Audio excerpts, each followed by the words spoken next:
Presidenta, muy buenos días. Yared Arciniega, de Revista Fortuna. Hoy se presenta el paquete económico para 2025 para su primer año de gobierno, y ayer la calificadora de riesgos Moody's decidió degradar la perspectiva para la deuda soberana de nuestro país de estable a negativa, pero reafirmó la calificación, lo que refleja solidez de la posición crediticia de México, es decir, que considera que nuestro país seguirá cumpliendo a sus compromisos. ¿Por qué entonces la agencia calificadora se centra en un supuesto debilitamiento institucional para lanzar una advertencia a los inversionistas, cuando también reconoce que México cuenta con un historial de cumplimiento y reafirma la calificación debido al sólido historial del Gobierno de México en la implementación de políticas fiscales y monetarias que garantizan la estabilidad macroeconómica? Por cierto, Presidenta, no es la primera vez que Moody's, realiza cambios en su evaluación para México sin tomar en cuenta información clave sobre el cumplimiento de los compromisos con los inversionistas. Sí, no sé por qué hay supuestamente debilitamiento institucional.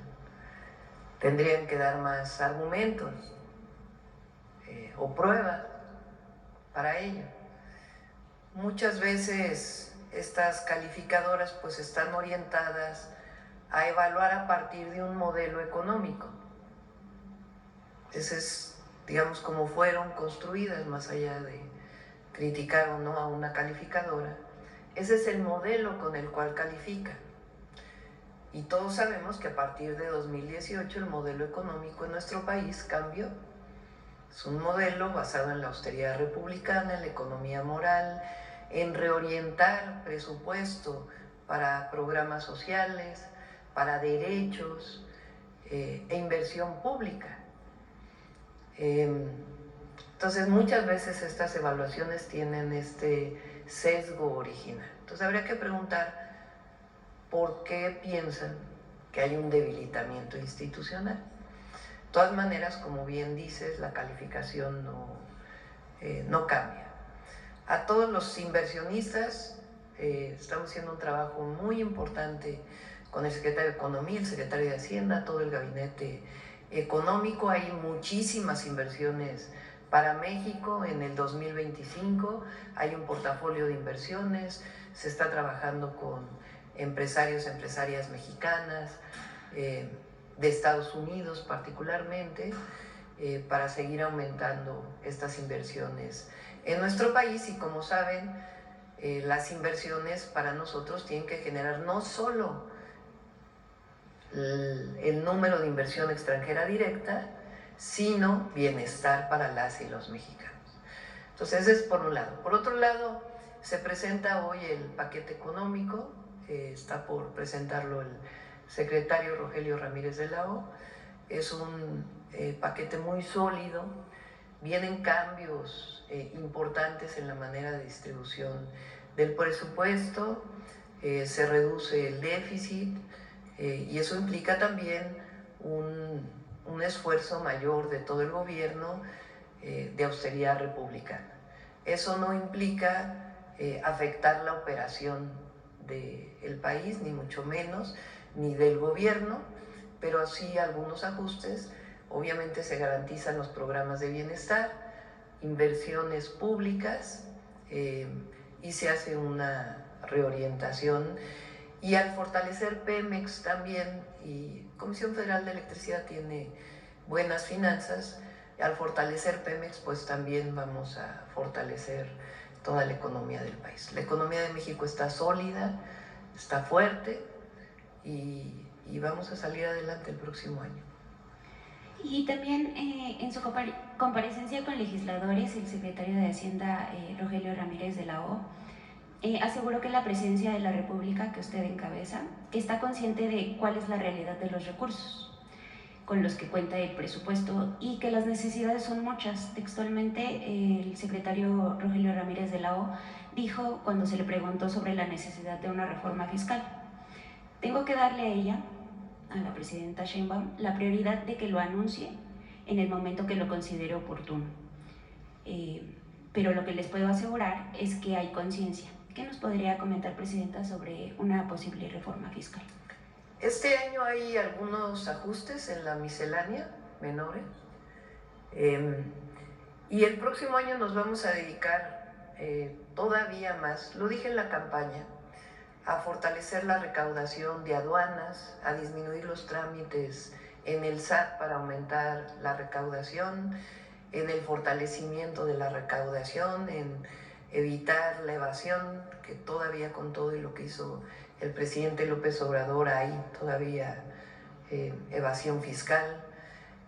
Ahora queda en la Constitución las facturas falsas como prisión preventiva oficiosa, y vamos a dedicar un esfuerzo muy importante a ello porque todavía está lamentablemente este tema. Entonces vamos a trabajar en ello y en el transcurso del año, en todo caso revisar, porque también se revisa con los distintos sectores del país, como por ejemplo ahora el aumento al salario mínimo viene también por consenso, ya lo anunciaremos en su momento, pero igual, si son necesarias reformas adicionales, pues lo estaremos trabajando a lo largo del próximo año, pero todavía yo creo, es más, lo hemos estudiado ya por varios meses, hay muchas oportunidades de recaudación sin necesidad de una reforma fiscal profunda. Y por último, ¿qué podemos esperar este año del Sistema Nacional de Cuidados? ¿Sabemos cuánto se destinará de presupuesto para impulsarlo? Porque se ha calculado que cada peso que se invierta en el sistema se traducirá en un crecimiento para el PIB. Estamos trabajando, como lo prometí en los 100 puntos, en las centros de cuidado, educación inicial, particularmente para Ciudad Juárez, inician el próximo año con el Instituto Mexicano del Seguro Social. Desde mi punto de vista también hay una deuda histórica con las mujeres que trabajan en la maquila. Entonces estamos trabajando en los centros de cuidado para la primera infancia en Ciudad Juárez.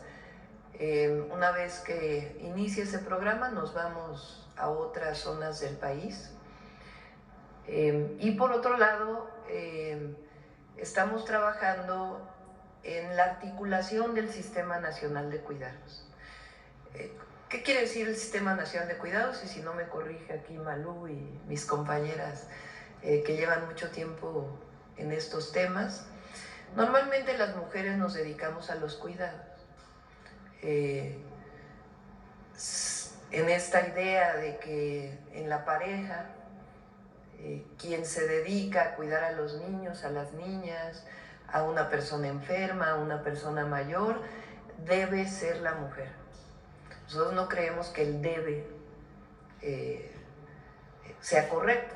Hay que participar la pareja y todos en el cuidado del hogar y de los que pertenecen a la familia, o las y los que pertenecen a las familias.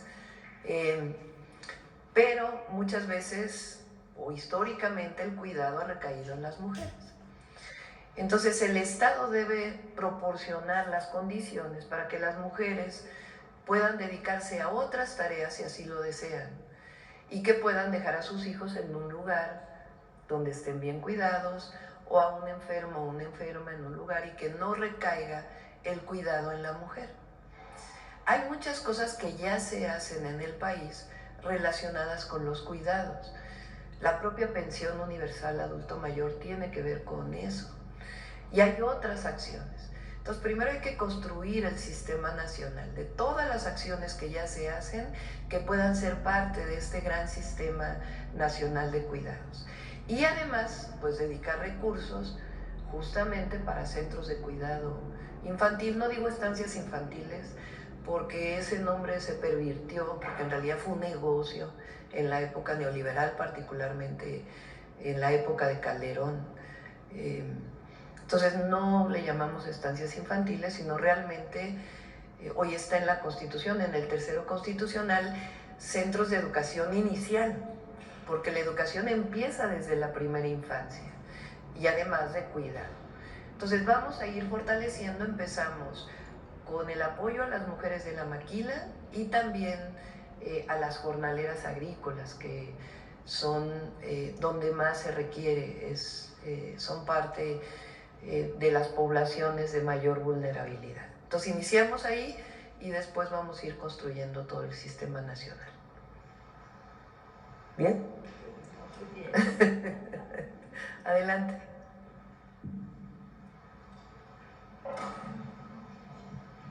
Buenos días, Presidenta. Muchas gracias. Soy Aisa García, del canal internacional Telesur.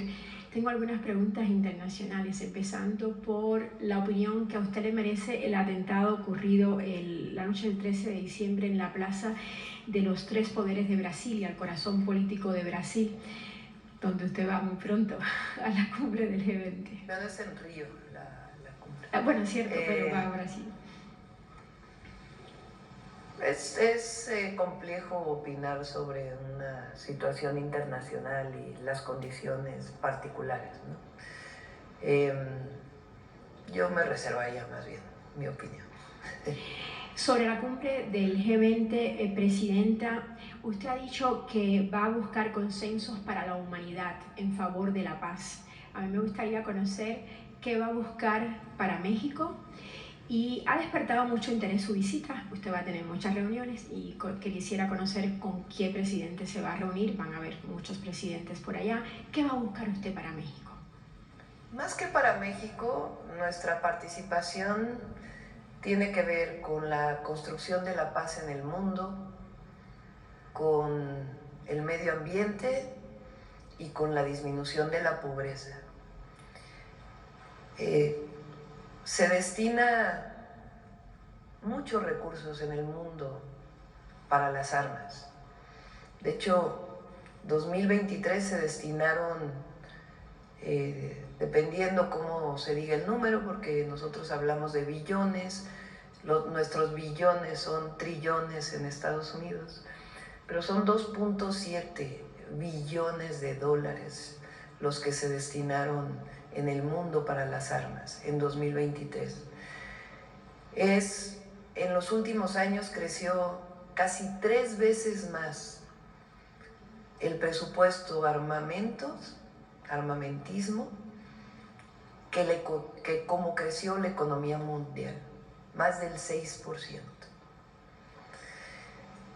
Entonces la propuesta es destinar una parte de ese recurso a programas mundiales.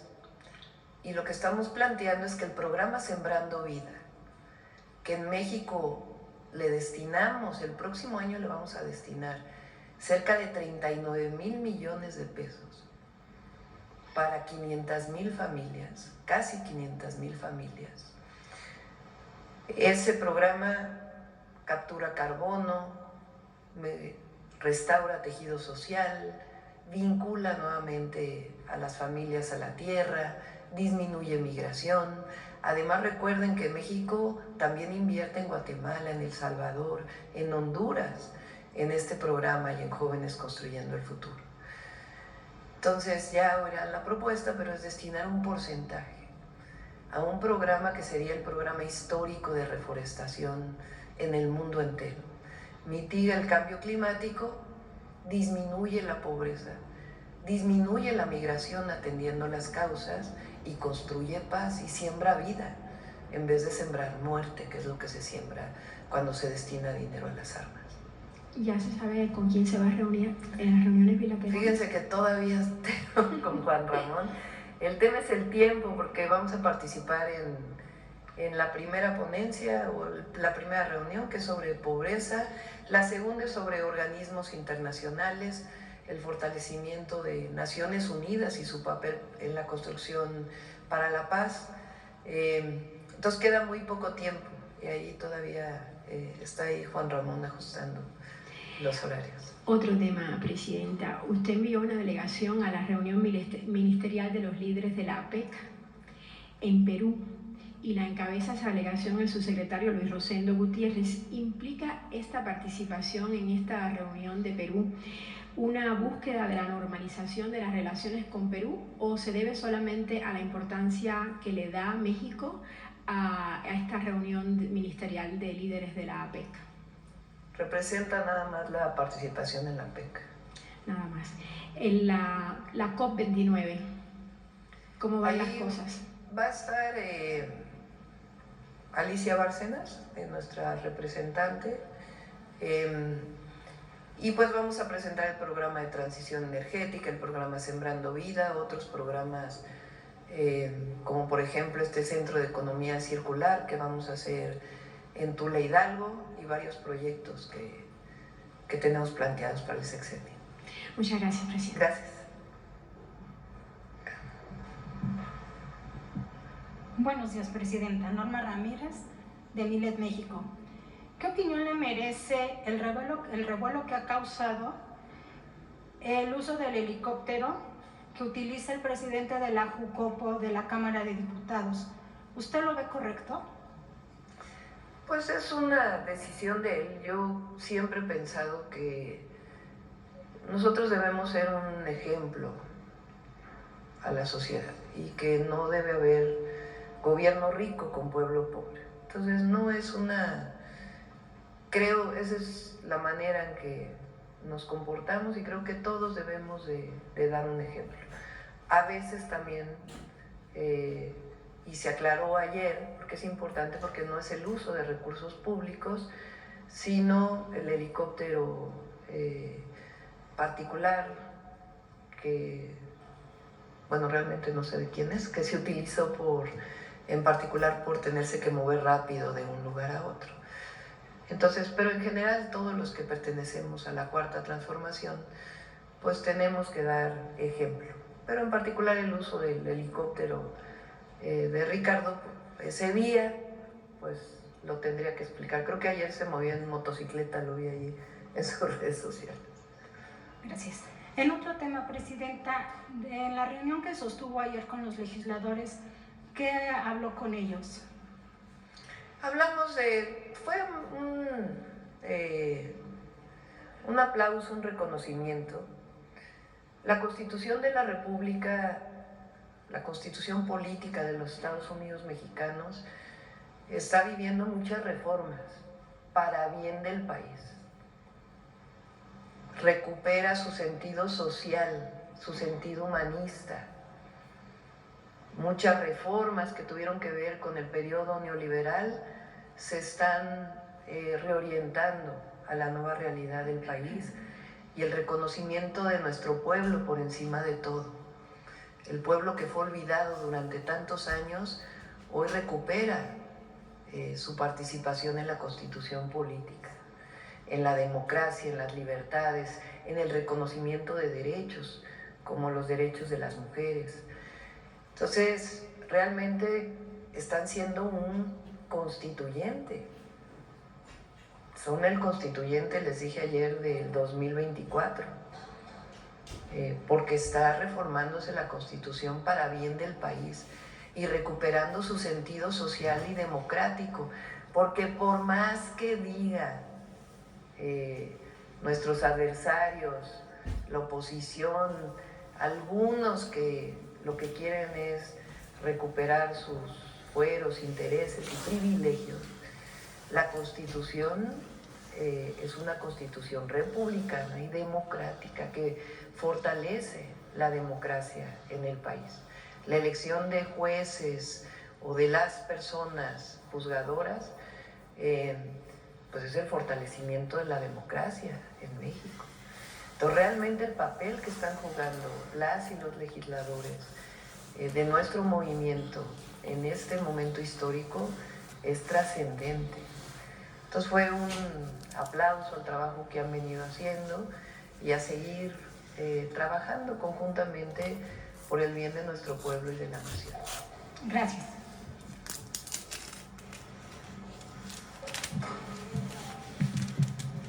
Buenos días, Presidenta. César Huerta, de la revista Polemón.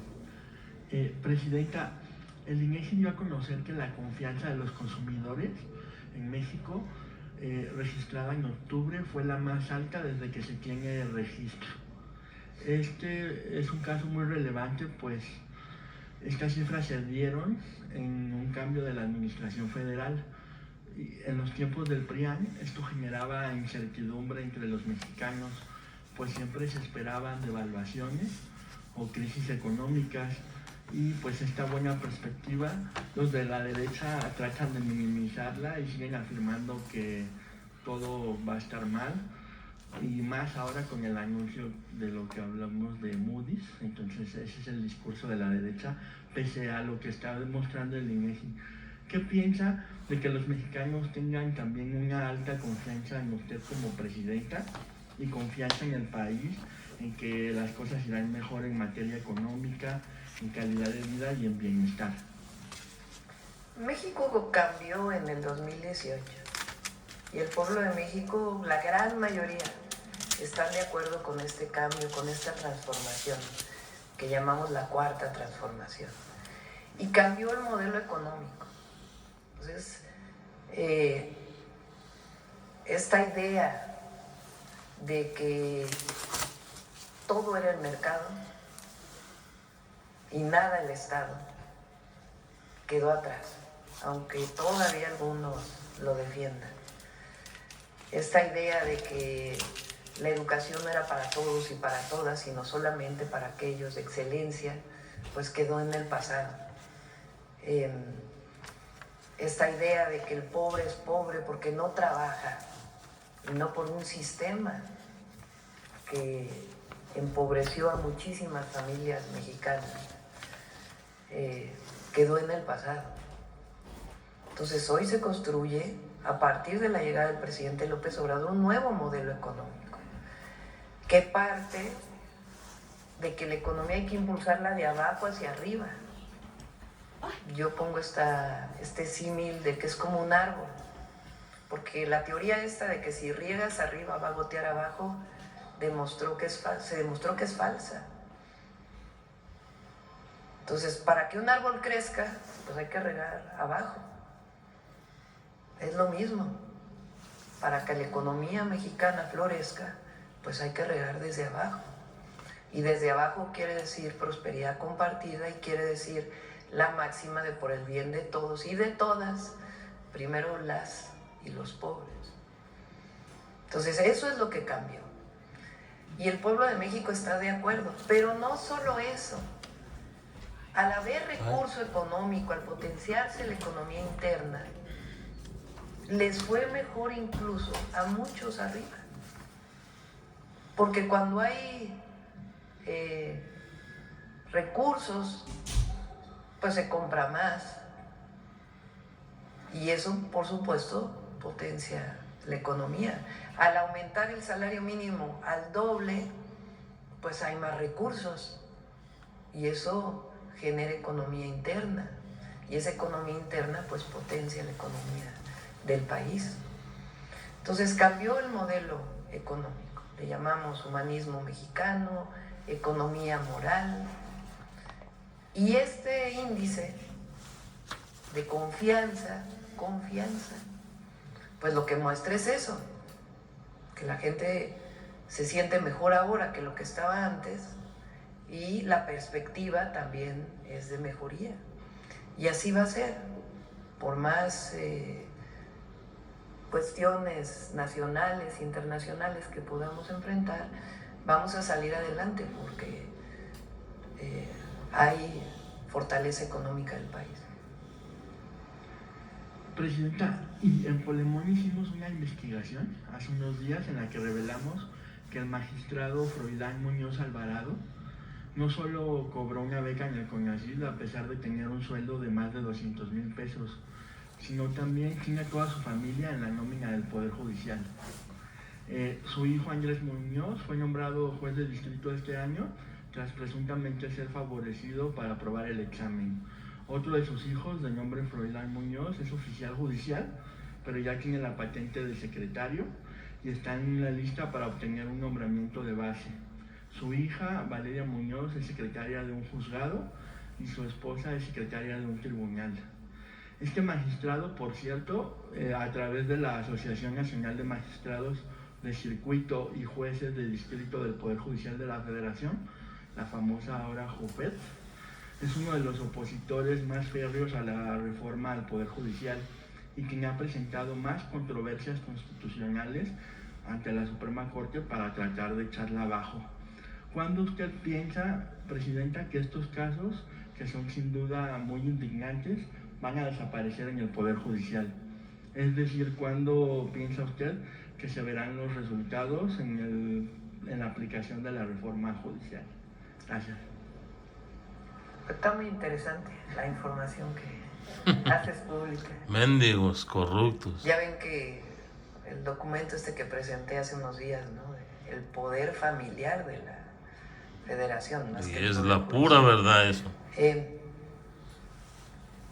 Va a sanear el Poder Judicial la reforma, porque se van a elegir jueces, juezas, magistrados, magistradas, ministros, ministras, pero también el tribunal, ¿cómo se llama el Tribunal de Disciplina? El Tribunal de Disciplina Judicial, porque ellos también van a surgir de la elección, o ellos y ellas, y su tarea es justamente revisar todo esto, aparte de la parte administrativa. Recuerden que el Consejo de la Judicatura, pues la Corte era juez y parte, y realmente pues el Consejo de la Judicatura no hizo pues, prácticamente nada.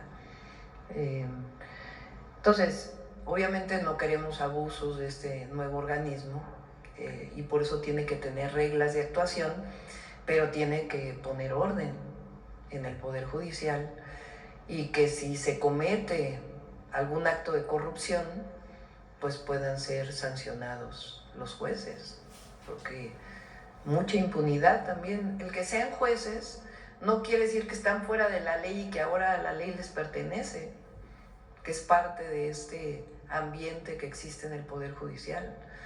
No, ellos también, ellas tienen que cumplir con la ley. Por acá. Gracias, Presidente. Esteban Morán, Vanguardia, Veracruz. Volviendo al tema del G20, Presidenta, en su viaje, el presidente de Estados Unidos, Joe Biden, irá. Incluso el mandatario brasileño manifestó que también usted tomará el tema migratorio. ¿Usted secundará este tema del presidente brasileño?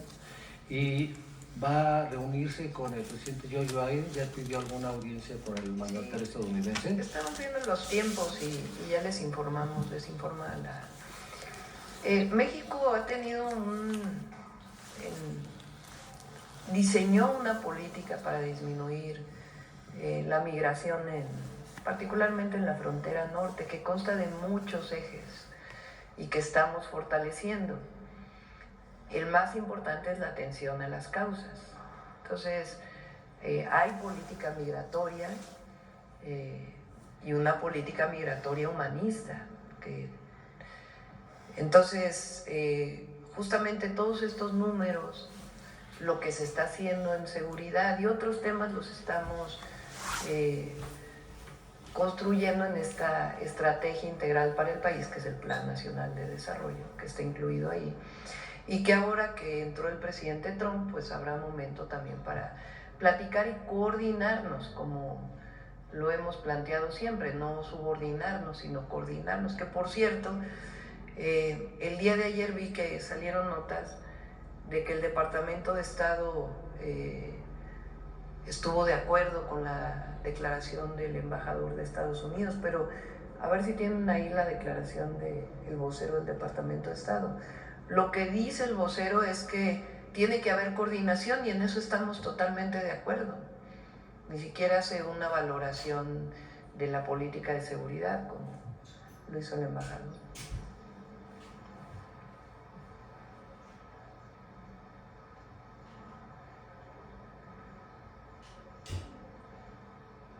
¿Sí la tiene?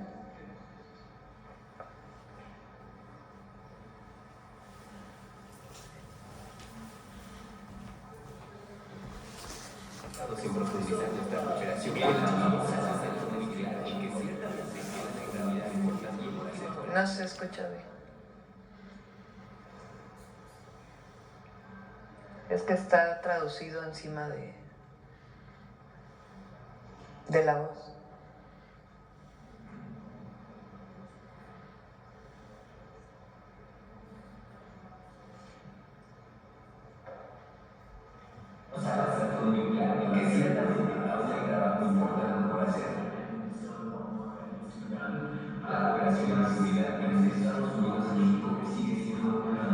Prioridad para nosotros.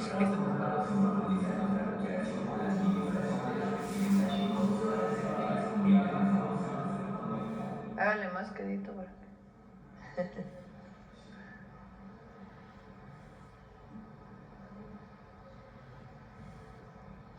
Bueno, ¿ya? ¿O nos esperamos?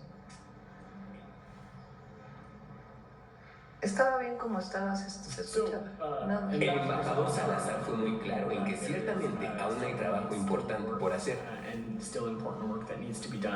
La cooperación en seguridad entre Estados Unidos y México sigue siendo una máxima prioridad para nosotros. Estamos enfocados en profundizar nuestra cooperación con la administración de la presidenta Sheinbaum para hacer que las comunidades y en última hora las personas de ambos lados de la frontera se sientan seguras. No tengo nada más que opinar en relación con los comentarios del embajador de Estados Unidos.